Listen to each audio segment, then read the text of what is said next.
Hi there, Megan Thompson here with Megan Thompson Coaching, and today we are going to cover what to do when you feel like your child's behaviors are attention seeking, whether or not your child's meltdowns are in order to gain attention, and what to do if you're disconnected with your spouse or co-parent on this issue. So we are going to be busting some myths today, helping you understand your kid much more effectively, and then learn what helps to break out of the meltdown cycle in a much more permanent way than what you've been trying for so far. Okay, so let's go ahead and get after it. Now, first things first, we have to understand what a meltdown is.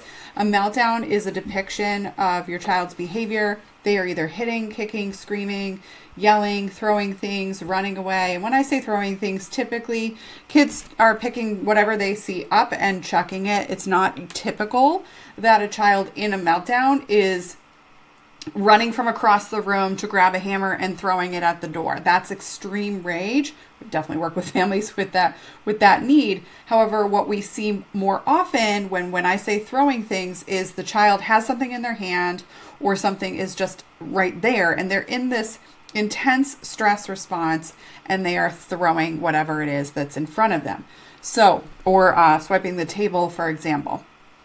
And so running away, also want to just make sure that we're all on the same page in terms of that explanation. Running away from the conversation, running away from the room, going up to a bedroom and slamming the door, or leaving the parking lot, for example. If you're in the middle of a transition, your child's trying to pull away from you in a public setting, that's obviously also including in the understanding of running away.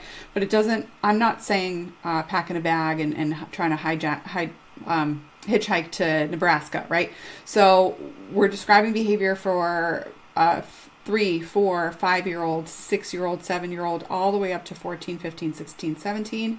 We work with parents of sensitive kids who experience deep emotions, who notice small details, are easily overstimulated, and take big picture thinking and have a really hard time combining that with their detail orientation. These are sensitive kids who are stuck in a meltdown cycle because they're not able to integrate what they're taking in from the world and then respond with appropriate behavior. So when I'm talking about meltdowns, I'm not talking about a 2-year-old who is super sad that they can't keep playing at the park and and it's time for them to leave.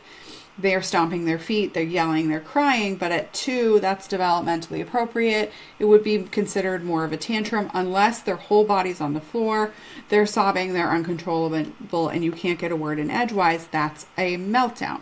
Now, the meltdown behavior, if it's going beyond age 4, lasting for longer than 5 to 10 minutes max, but definitely not every day at 10 minutes, that's way too much for your kid, even at age 4, then your child's demonstrating meltdown behavior and it's not developmentally appropriate. So when I'm seeing a child cry out, complain, have an outburst on a daily basis, that demonstrates irritability, serious irritability, which is an issue for your child's emotion regulation, but that's not a meltdown. So I want to make sure that we're all talking about the same thing, because here at MTC, we help parents eliminate daily meltdowns in as little as 8 weeks. And if your child yells at you on a daily basis, that's definitely a different behavior.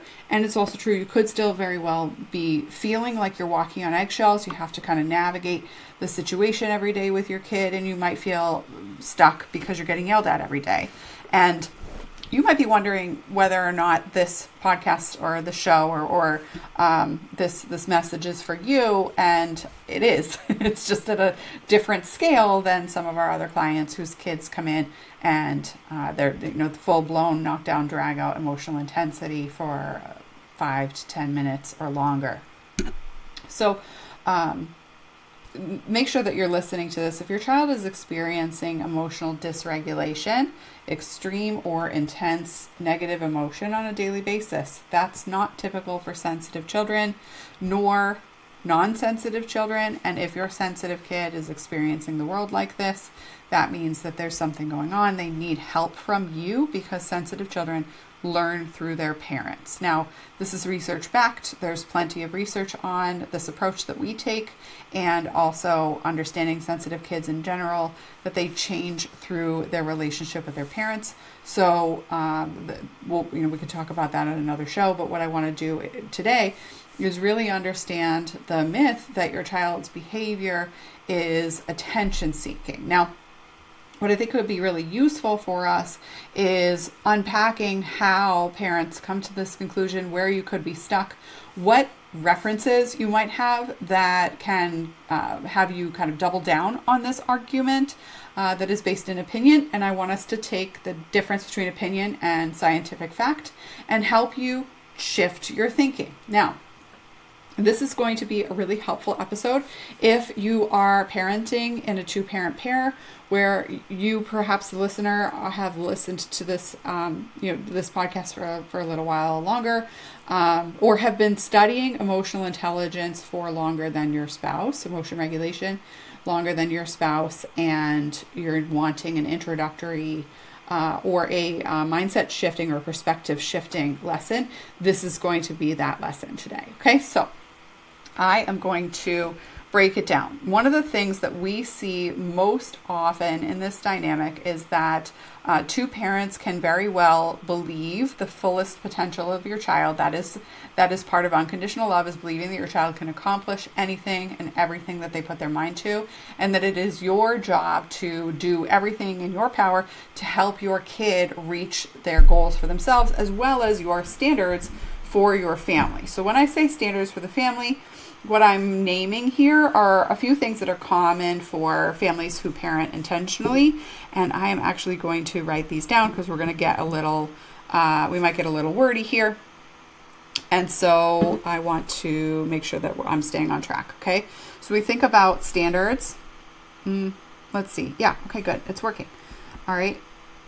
Now, I am not teaching penmanship, so bear with me here. If you're listening to this show on audio only, then I encourage you to find us on YouTube or our Facebook business page, where you can follow along on the visual, because I am going to be using the whiteboard today and adding this to the show. Okay, so you as a family have standards. You probably have a standard of respectful communication, right?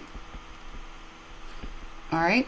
You probably have communication. There we go. Secondarily, you probably have a standard of following through on your word, right? All right.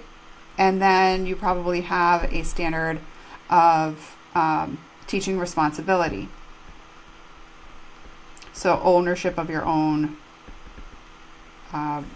life, whatever skills your kid needs to learn at that age, right? So these are all family values, family standards, similar language, right? Showing love and affection to those whom you care, because physical contact is important. Love and affection. All right. And then you also probably value that your children are vulnerable with you, that they share with you what's really going on and what they're upset about. So vulnerability. All right. And then some families have the standard of a spiritual connection to God. So we'll put that there. And then obviously we have other standards that we're not going to cover today. These are pretty common for a lot of families that either follow us or eventually end up working with us. So I'll keep that there. Okay. And then what we're talking about is the difference between standards and then also the behaviors that you want to see from your child. Okay. So we have behaviors, right? We've got hands to self, keep the hands to themselves. We have behaviors like using kind language, and then managing hygiene, routine, following a routine. Okay, So those are examples. So the difference between a standard and a behavior is that a standard is an overarching value that sets the tone for what you're working on teaching your child. And then the behaviors that you want to see your kid demonstrate are reflections of those standards. Now, in parenting, we all understand that children are not going to be perfect. As human beings, none of us are perfect. And so that means that sometimes we will demonstrate behaviors that don't match the standards in the household. However, it's our job as parents to see the bigger picture, to move out of survival mode of just looking at one incident and making a mountain out of a molehill, so that we can observe our child's behavior on a history scale of the last 2 weeks to 1 year or prior to that, right? So 2 weeks is a pattern. So if you've seen your child demonstrate ineffective behaviors that don't match your family's standards for a minimum of 2 weeks, then it is time to target that behavior. And then you would need to target that behavior in priority of intensity, so that your child can actually build skills that they feel empowered to do, and you don't overload them. Now, when we're talking about managing big, intense meltdown behaviors, typically what we see is hitting, kicking, throwing, yelling, crying, shutting down, and running. All right. So I'm watching hopefully you can read that. There's like a trend in medical care that if you're a medical provider or you work in the, well, for me, it's the mental health field, but still in the medical realm, that your handwriting has to be terrible. So I think that's the trend I'm following here. So anyways, we've got this behavior, all right, that your kid is demonstrating, and they may be demonstrating all of these behaviors. They may be demonstrating one or a few. Now we wanted to look at these behaviors as a indicator that there's something wrong, right? There's something going on in your child's capacity to communicate safely. If these behaviors are their general means of communicating needs, or telling you that something's up, telling you about their negative emotions, if their negative emotions are coupled with these negative behaviors, then your child's skills are lacking. Now, if they are demonstrating positive behaviors like communicating to adults,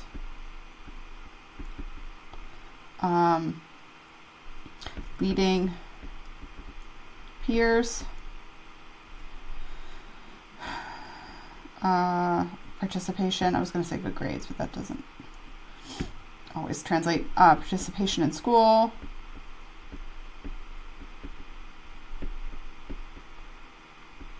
usually what we see is that kids, your kids will demonstrate some of these behaviors some of the time, and then some of these behaviors other parts of the time. And usually what we see is that sensitive children can notice the big picture, and they tend to, it's part of the personality trait, their temperament, where they notice the big picture, they see their impact in the community, they're more apt to pick up on their own impact in the community, and as a result, they are more apt to hide their negative impact in the community in public settings. So what does that mean in common layman's terms? More often than not, sensitive children will have meltdowns with these big, intense behaviors only at home. All right. Now, this is obviously, when I say more often, if your kid is having meltdowns in both settings or one or the other setting, it doesn't necessarily matter. And we're going to get to that today. However, what's critical is something that I hear often when I talk to parents who are getting started with us or are trying to figure out if it's a good fit with us, is this misconception that my child is only demonstrating this behavior at home, and therefore they are capable. And so drawing this conclusion, my kid is only demonstrating these negative behaviors, so we'll color them blue. All right, these blue behaviors. Make that a little thicker so for my visual learners here. These blue behaviors, all right? They're only showing that at home, therefore they must be able to control it. And that is a ineffective conclusion. You are just jumping, making big old leaps here, okay? So I want to make sure that you understand that when your child is demonstrating these negative behaviors, everything but crying is an unsafe behavior, okay? So crying when experiencing negative emotion is natural, normal, and to be expected for every human being. And then we would want your child to feel sad and cry. That would be psychologically abnormal. I'm just going to use the right word. Abnormal if your child feels sad and doesn't cry. We don't want that. That means that there's something up, and they're withholding their appropriate negative emotion. So we are made as humans wonderfully and miraculously to have tear ducts, and the tear ducts do two things. One, they help us expel and process negative emotion. Two, they help us clear dirt from the eyes. Okay, so we want the body to function the way that it's designed, and do both. So, crying is a good thing for all children. All right. Now, where kids get stuck if they're crying is how frequently they're crying. If your child is experiencing negative emotion, they're crying on a daily basis, then we would observe that they're very sensitive. It doesn't always mean that there's something wrong, right? What can happen is that a person is more easily moved by the emotional experience in the world, and they are brought to tears. So this could be happy tears or sad tears, and that they feel deeply in their emotional experiencing, and they're moved to tears more often, which could very well be totally okay for their personal experience. What we look at is whether or not that's inhibiting their functioning in other avenues of their life. So, for example, if a child, and I'm going to keep this gender neutral here because I don't want to play into the stigma that boys shouldn't cry or that tough girls don't cry. That's bullcrap, and actually seriously hurt me growing up. It was this lesson that if you're crying, you're weak, right? So no one needs that. It will ruin your adult relationships. No one needs that message. So when we're talking about crying, what we want to make sure that we're understanding is that there's a difference between tears and sobbing. Sobbing is where you can't catch your breath, right? There's a silent sob where you can't hear it, like when your baby gets hurt and you see that they just really bonked and their whole body sucks the air up, and then there's a silence there before they start to cry. We notice this more in infancy and toddlerhood, and yet it's a stress response, and so it can carry on. The child's stress intensity can carry on beyond super young age, and there's a startle happening there in addition to the surprise that makes a person catch their breath. Think of it this way. If you had a bear coming at you, the first thing you're going to do isn't cry. The first thing you're going to do is suck your breath in and experience a stunned emotion, startle, stun. So when someone's in a startle, stun response, and then in addition to that, they start to cry often, daily, that would be a very big concern, because it means that regular everyday life is scaring the crap out of your kid, and we don't want that, right? That's not typical functioning, even for sensitive kids. Being expected to brush their teeth or to have a conversation with an adult or to go to any sort of public setting, school, church, Girl Scouts, whatever, soccer practice, swim class. We don't want regular everyday experiences to be stunning our children. That would demonstrate atypical functioning. We would not want that. Okay, so that is something to take seriously. And if your child is expressing this emotion, shut down, crying, startle response on a daily basis, even if it's just at home, that's a problem. All right, so we want to look at that. And then I want to look at any other behaviors that are obviously much more commonly observed to be problematic behaviors, like running away, obviously, safety issue, shutting down, not connecting to your parents. That's a loving relationship that you're cultivating here in your household. So if your kid is shutting down, then we want your child to be able to open up, and this is definitely important and serious. It is not okay psychologically for a child to not feel comfortable with their parents.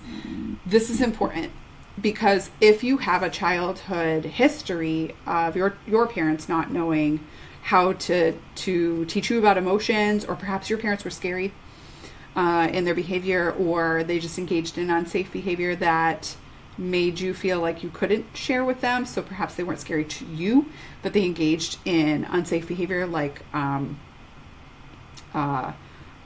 just constantly focused on workaholism, or any other addictive behavior, to include alcoholism or other use of other drugs. Even if they weren't volatile towards you, but they were checked out emotionally from you, that is still induces fear. So if you were raised in a setting like this, you very well wouldn't have, I mean, it would make perfect sense that you didn't engage in sharing your emotions with your parents.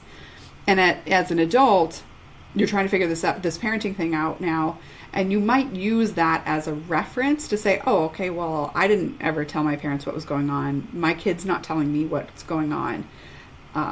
It's probably going to be okay because I'm not doing what my parents did in terms of the alcoholism or the rage or any other intense emotional experience that you might have had, abuse, God forbid, growing up. And I want you to hesitate there, because when we're talking about standards, right, and going back to the average family's standards for raising kids intentionally, when you're teaching responsibility, emotional responsibility comes into play, all right? Because if your child can't observe that they feel guilty for negative behavior that they demonstrate, then they won't acknowledge when they did something wrong. And so if your child's shutting down with negative emotions, then this is a problem. If they're not sharing that with you, they need to be able to share that with you. And as a mental health provider, child mental health therapist by trade, and I only work as a parent coach and consultant now, it is critical that you know that having your child go work with a child mental health provider won't solve this problem for sensitive kids. You need to be participating in your child's emotional regulation development, and you need to change the way you're talking to your kid, as well as the way that your child speaks with you and communicates with you and feels comfortable around you, in order to communicate effectively and healthily.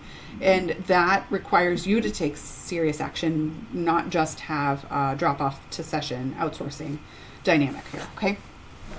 I'm speaking about this because you might be wondering, how do I solve this if these are all problems, Megan? Because you just named all these these behaviors in a blue circle here as problems. You might be trying to jump straight to a solution, but I want you to really understand what's driving the behavior first before you figure out what is an appropriate solution for your family. Because if you don't understand what's driving the behavior, then you won't be able to find the appropriate solution, right? So think about it like, if you're a mechanic and your car is making a vroom vroom noise instead of a screech noise when it's it's supposed to be stopping. If you don't understand what's accelerating the motor, then you could fix the wrong thing, and then obviously the brakes still aren't going to work, right? So we want to make sure that we're addressing the right solution for the right problem. So let's look at the problem more clearly. So the first thing that you might be wondering is, if my kid can hold it all in and then only explode at home, that probably means that these behaviors I see here in the purple, which are valuable skills, they can have a conversation with an adult, they can lead their peers, they can tell their peers what to do, and their peers can have fun with them. They're not like bossy McBosser pants and come heck or high water, it's my way or the highway all the time. You might see leadership skills that need to be honed for your kid, but if your kid has leadership skills where kids follow them and have fun, then fine, that's a good skill. We want to keep that. All children have skills, all right? I'm just going to put this here. All children, can I spell when I move too quick? Have skills. All children have strengths. All right, so strengths do not negate the skill gaps. I call them skill gaps. These are skill gaps. These behaviors indicate skill gaps. All right, these behaviors in the blue circle. They indicate skill gaps. Why? Because if your child is yelling, that means that they don't have a skill to not yell without shutting down, right? Because obviously it's not appropriate to yell in school. And if they're demonstrating the behavior of not yelling, it doesn't mean that they are calming themselves down. It just means they know how to shut themselves up, right? So that's very different when we're getting to breaking out of the pattern of the meltdown cycle, because shutting down, as we said here, is an ineffective skill, right? So in order to demonstrate the effective skill, we need to see, let me find a new color. Let's do this.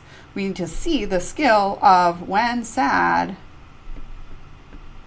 in public, sad, upset, angry, whatever, public, seeking help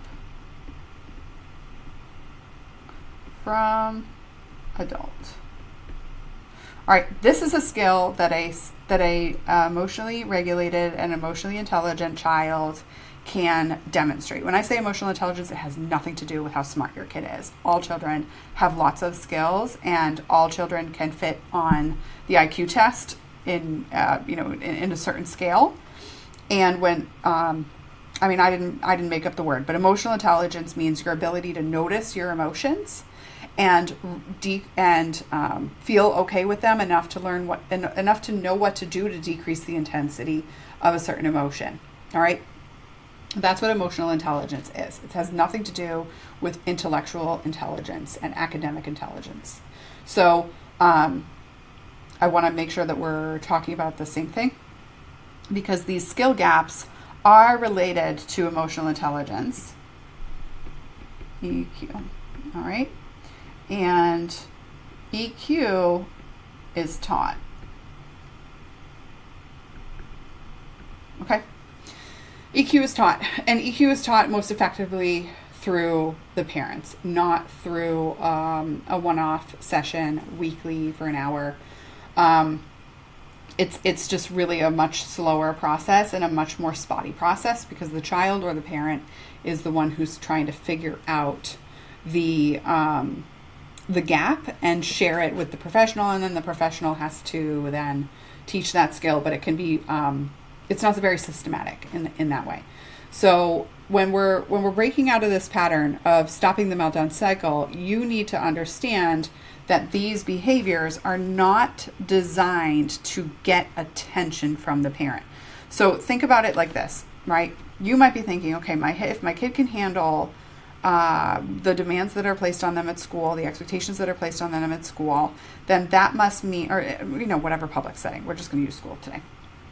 That must mean that they can handle me telling them to go put their shoes on and get ready for their doctor appointment, or put their toys away before bed, whatever, because they can do it in this setting. That means they can do it in this setting, in at home setting.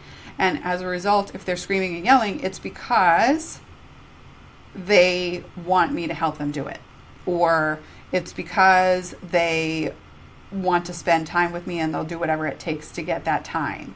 Even if it's negative time, it's still time. Or they don't want to go to bed, so they're creating chaos.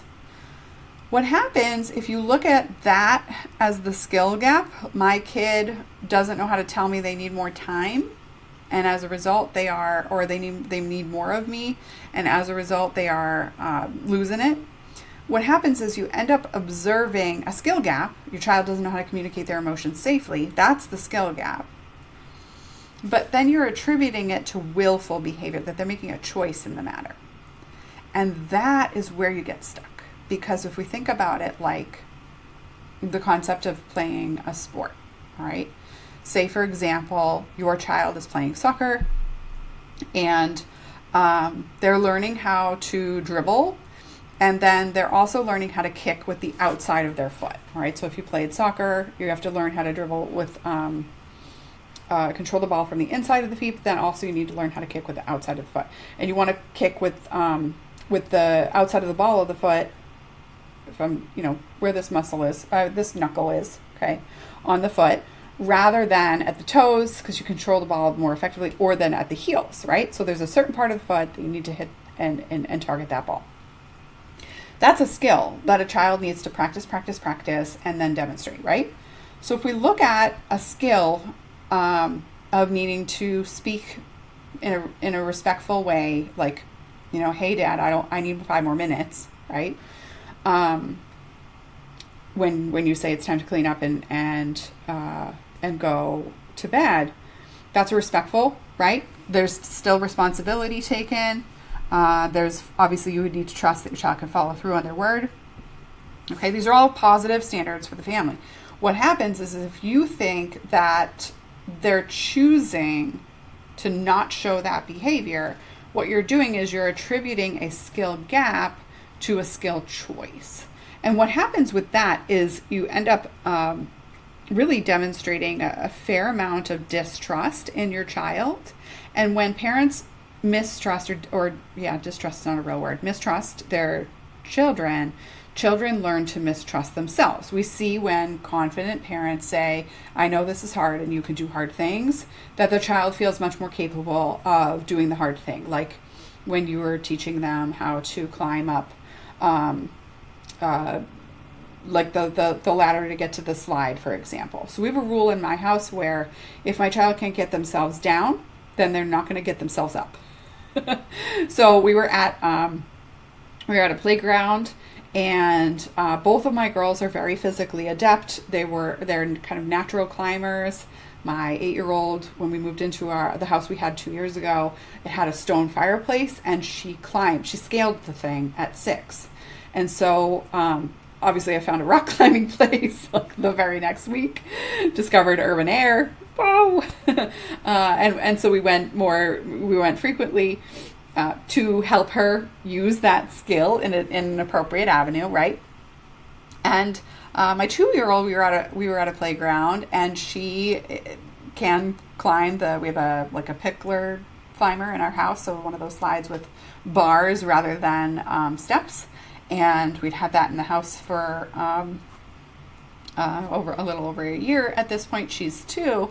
And so there was one like that at the playground to get to a bigger slide. And she was working at it, right? And so I was about 2 feet away from her while noticing that she was working at this. She's 2, she's got her shoes off because that's just how we roll in our house. And because it's bark mulch, so who wants that in your sandals, right? And she's climbing on this thing, and she's curling her toes, and she's pulling herself up, and she's making her way up the 3-step rungs of the ladder. Now, if I had been very close to her, like we can see, you probably noticed this with other parents at the playground. Like I said, I was 2 feet away, so longer than arm's distance, and I was hands down observing with her that she can do it because I've seen her do it before, and she wanted to go up, and she was just telling me up, right? She wasn't necessarily asking for me to pick her up and go. She was more exclaiming that her interest. So I let her follow through on her interest. And by let her, I mean I chose not to engage in picking her up and putting her on the platform. So as well, there was a stair set up on the other side of it, like around the corner of this playground. And I also decided not to tell her how to take the easy way out, right? This is something she could do. It was going to be a stretch for her because it was a wider ladder. But I demonstrated that my confidence in her capacity because she had done something similar before, right? So my confidence, my ability to stay away, if she fell, it wasn't going to be that big of a bonk. So I wasn't really that worried. I also had faith in her physical capacity because she is physically adept, pretty strong in that respect, has a good balance. And so I did not touch nor guide nor really kind of hold her space. You know how when you're seeing a kid get close or something like that, you're kind of putting your hands like a foot away from their back to catch them if they fall. Now we're at a playground where the ground is soft, right? So I'm not kind of guiding her. I don't know how to describe that. Protecting her from herself in this dynamic. If I were less confident in her capacity or in my capacity to trust her, I would have been much closer to her. I probably would have shown her how to get from one step to the other. Okay, now this one. Wow, you did it. Okay, now this one. Wow, you did it, right?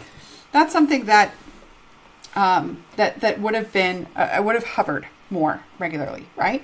So in this dynamic, what happened? She climbed the thing, she went down the slide, she was very happy with herself and thrilled, right? And in this dynamic, she wanted to also go on this other setup that was taller and harder for her to grab onto, and she was asking me to put her on it. And because I knew she wouldn't be able to physically get herself down, I focused on having her try. And she couldn't do it. It also was very unsafe. Like for a 2-year-old to climb this, like, it was like extended leaves stands. And she would have to hoist her whole body up, stand on it, be on this like small little platform, foot by a foot kind of in diameter here, and then climb one by one. In that situation, I decided to not only not help her, but also not necessarily encourage by saying that she could do it, because it's probably something she couldn't. Her 8-year-old sister was wanting to jump off the thing, and it was high for her. And I also decided in that situation to not take my 8-year-old's hand and assist her in jumping off. Why? Because if she didn't feel internally confident enough to jump off, I didn't want her to do that, because I want her to be able to use these skills to manage her own body and trust her intuition around fear differently than if I was like saving her from an accident. Of course, I would pull her out of it, right?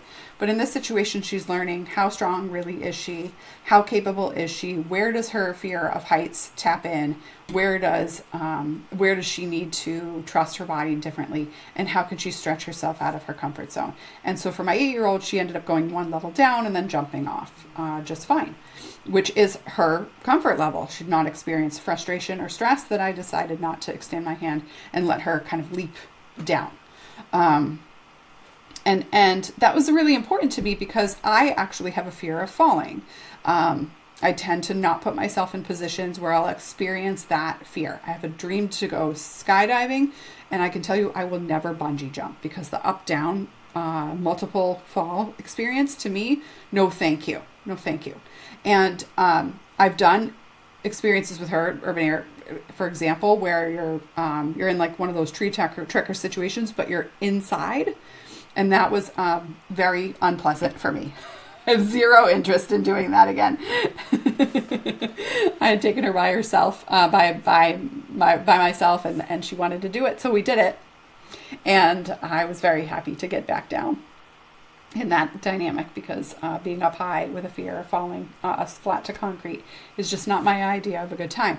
And I wanted my daughter to notice that my fear didn't have to be her fear, right? So when we think about this, when we're kind of coming full circle to this concept, is my child engaging in attention-seeking behavior when they're melting down? I really need you to understand that when your child is expressing a skill gap, they are demonstrating that they don't have that skill to comprehensively demonstrate emotion management. Because children who are capable demonstrate that behavior pervasively. When I say pervasively, I mean it's happening 90% of the time. If your child's demonstrating this behavior and this negative behavior 90% of the time when they're at home, means there's a serious gap in the communication with you, as well as in their trust of themselves. And this is where they end up not doing just a little bit. Like with my daughter, right? She was down one step and then she jumped. So she did what she could do. She did her, if 100% was jumping from the tallest platform, she jumped from the second tallest platform. She did it, right? So she demonstrated that behavior. And I know that you might be looking for me to tell you that your kid is trying to get your attention, and you might be wanting to know what it is that's required to break out of this pattern exclusively. And the first thing that you need to do is to really shift the way that you see your kid's capacity. Because if they could do it and you were there calm and confident, like I demonstrated with the physicality of both of my girls at different ages and skills, they would do it. They would. Otherwise, they're trapped in fear, right? If my toddler was hesitant, fearful, unsure of herself, she would stomp, whine, cry, complain, as a typical toddler would do if they are upset, right? Now, if they're not upset, then they do the thing, right? So we think about this emotional intensity for my 8-year-old. She did not stomp, whine, cry, complain, wanting me to give her her hand. I didn't even suggest it, nor did she ask for me to do that. And in that situation, because I didn't give her that, instead I just acknowledged what she was doing, I conveyed confidence that this was something she could do. She then decided what she could or couldn't or wouldn't do in that situation, and she was happy with her result. And quite frankly, to jump from something that's 6 feet tall versus something that's 5 feet tall, like, have at it, kid. Sounds great to me. And so when we're looking at this skill set of your child demonstrating and hitting, kicking, screaming, and you see that they could lead their peers, that they could participate when and do what they're told and follow directions, it is important for you to not compare apples to oranges. Following the leader in a big in a big room in order to not get in trouble is very different than in a household where your child has more freedoms, more opportunity to make mistakes, and then also more opportunity to express vulnerability. Your child is very well likely showing you the depth of their vulnerability skill gap. Okay, so because what we would want for a healthy, high functioning 5, 6, 7, 8, 9, 10, 12, 14-year-old is saying, Mom, Dad, I'm upset. I need help. I'm sad. Something like that. And then, or not feeling sad in a situation where it's everyday stuff, right? And then moving on, asking for what they need, and then, working on a compromise with you, which I'm sure you'd be fine with, or holding the limit and saying, not today, buddy. And then the child moving on.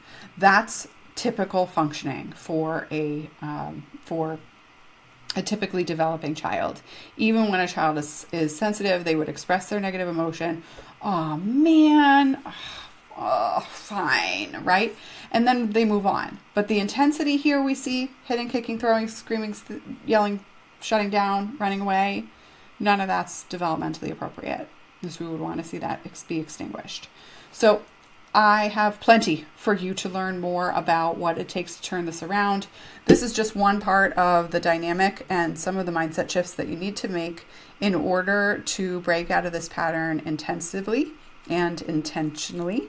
So what I want you to do next is register for my free training here at meganthompsoncoaching.com/3 mistakes, where you can learn more about how and where parents get tripped up in raising sensitive kids who could be sensitive by temperament or by neurodivergence, ADHD, autism, or just experiencing the world in a deeper way, and that this is part of your child's temperament. It is important to understand that your child's nervous system in distress is going to demonstrate this behavior at a frequency that's not typical, even if your child is typically developing. So, in terms of their brain structure and their brain's experience of the world. And so it's a clue that your child needs support, not that you need to engage in a bigger power struggle, right? So go ahead over to that training. That training is longer than this one, if you can believe it. and I'm sure you'll learn plenty to understand more about how to break out of this pattern continuously and how to avoid the mistakes that most parents make when working on teaching their child how to foster emotional regulation skills and probably doing the same yourself. All right, talk soon.